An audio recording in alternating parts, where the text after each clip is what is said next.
Merhaba arkadaşlar, kanalımıza hoş geldiniz. Bugün sizlere Afra Saraçoğlu ve Mert Ramazan Demir hakkında yepyeni haberler hazırladım.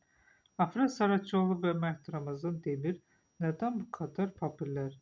Magazin dünyasında her yıl birçok yeni isim ortaya çıkıyor.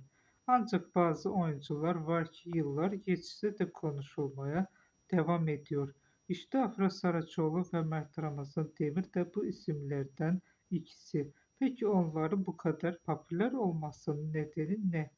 Birçok kişiye göre bunun en önemli sebebi ekrandaki doğal enerjileri. İzleyiciler onların canlandırdığı karakterlere kendilerini yakın hissediyor ve hikayeleri daha kolay bağlanıyor.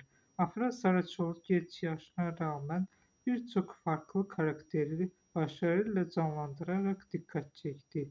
Güzelliği kadar oyunculuk performansı da sık sık övgü aldı. Mert Ramazan Demir ise özellikle duygusal sahnelerdeki performansıyla geniş bir hayran kitlesi oluşturdu. Başarılı oyuncu son yıllarda adından en çok söz ettiren erkek oyuncular arasında gösteriliyor. Sosyal medyada da durum farklı değil. İki oyuncunun paylaştığı fotoğraflar kısa sürede milyonlarca kişiye ulaşıyor. Hayranlar onların yeni projelerini, günlük yaşamlarını ve kariyer planlarını yakından takip ediyor.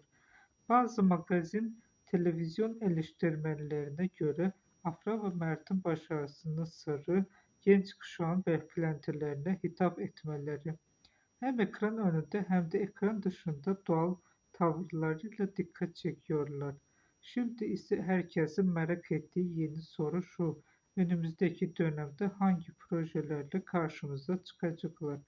Bu sorunun cevabı henüz bilinmese de Afra Saraçoğlu ve Mert Ramazan Demir uzun süre daha gündemde kalacağına kesin gözüyle bakılıyor.